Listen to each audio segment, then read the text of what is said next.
Dear students, आज हम देखते हैं परिमेय और अपरिमेय संख्याओं की क्या पहचान होती है।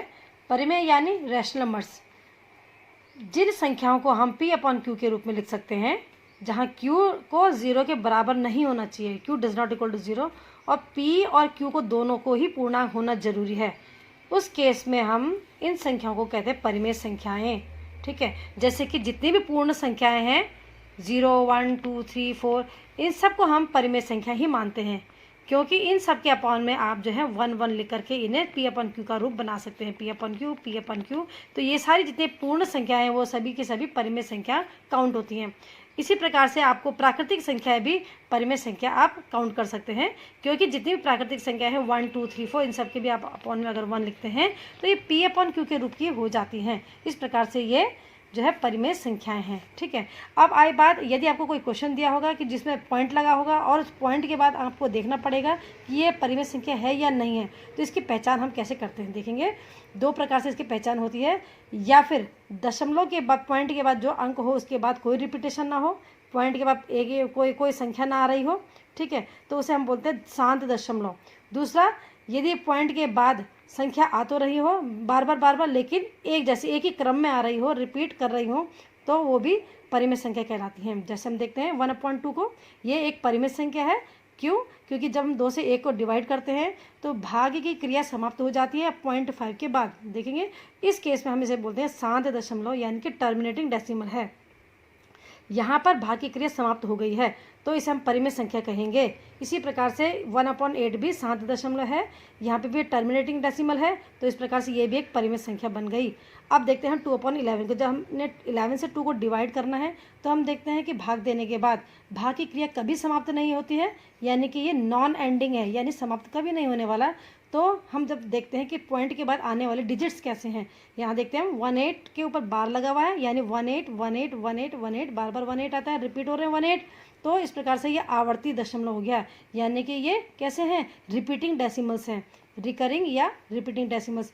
तो इनको भी हम परिमेय संख्या कहेंगे। स्टूडेंट्स, आपको ध्यान देना है कि जब पॉइंट लगा हो तो दो ही टाइप की जो है आपके पास कंडीशन बनती है, या तो वो शांत दशमलव हो या फिर अशांत आवर्ती हो, यानी कि या तो टर्मिनेटिंग डेसिमल हो या फिर रिपीटिंग डेसिमल हो, तभी आप इन दोनों को जो है परिमेय संख्या यानी कि रैशनल नंबर कह सकते हैं। ये आपको समझ में आ चुका होगा रैशनल नंबर से हम किन्हें कहते हैं। अब आते हैं हम इरैशनल यानी कि अपरिमेय संख्याओं पे। वो ये संख्याएं जिनको हम p अपॉन q के रूप में नहीं लिख सकते हैं, उनको हम इरैशनल अपरिमेय संख्याएं कहते हैं।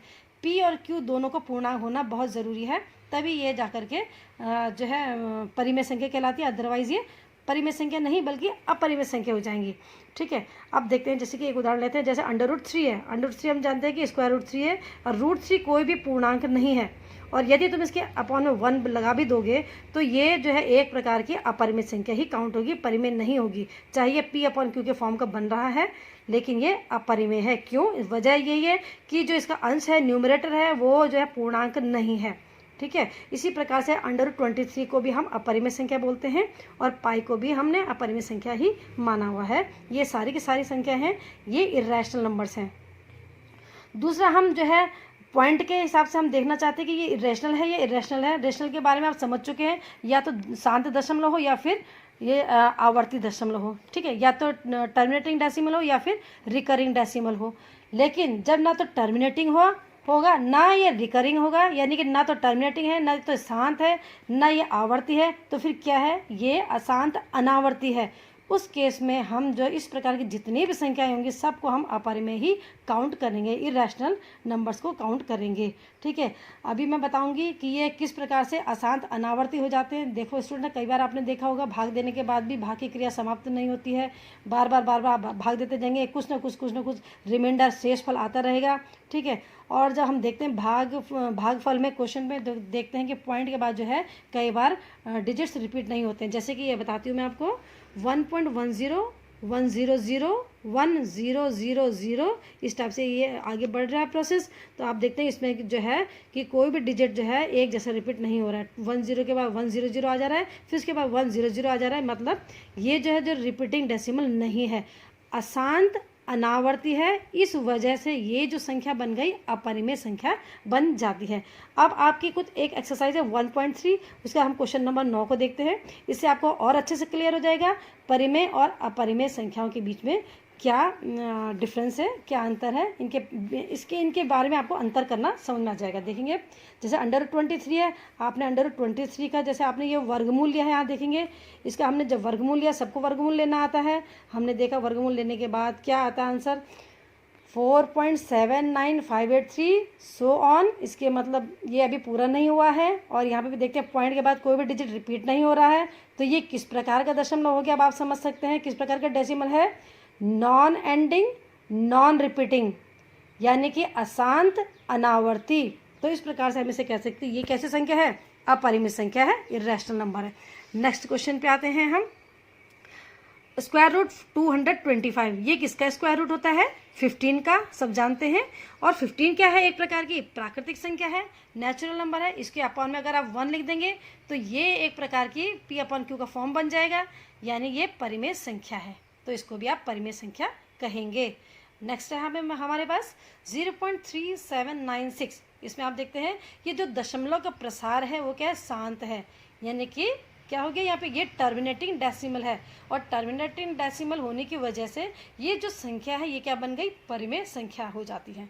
नेक्स्ट है हमारे पास 7.478478 अप टू सो ऑन। यहाँ पे आप देखते हैं स्टूडेंट्स कि जो है ये नॉन एंडिंग प्रोसेस है, आप देखते हैं ये dash dash dash dash up to so on लगा हुआ है। इसका मतलब ये है कि आपकी भाग की क्रिया समाप्त नहीं हो पा रही है, लेकिन पॉइंट के बाद आप देखते हैं 478 है, फिर अगेन 478 है, ये बार बार आ रहा है, ये रिपीट हो रहे हैं, ये 3 डिजिट जो है रिपीट हो रहे हैं, इन तीनों के हमने ऊपर बार लगा दिया। तो इस प्रकार से अभी मैंने बताया था ये कैसी संख्या बन जाएगी, परिमेय बन जाएगी, क्योंकि ये आवर्ती दशमलव है, रिपीटिंग डेसिमल्स है, इस वजह से ये परिमेय संख्या काउंट होगी। नेक्स्ट क्वेश्चन है आपके पास जो अभी मैंने जस्ट आपको बताया था 1.101001000। ये आप देखते हैं कि ये कैसी संख्या है, ये अशांत और अनावर्ती है, ठीक है, यानी कि non ending non repeating decimal है ये, और इस वजह से ये जो संख्या बन जाती है आपकी अपरिमेय संख्या बन जाती है। तो स्टूडेंट्स मुझे ऐसा लगता है कि आज आप लोगों को रैशनल नंबर्स और इर्रेशनल नंबर्स के बीच में जो है आपको पहचान करना आ गया होगा।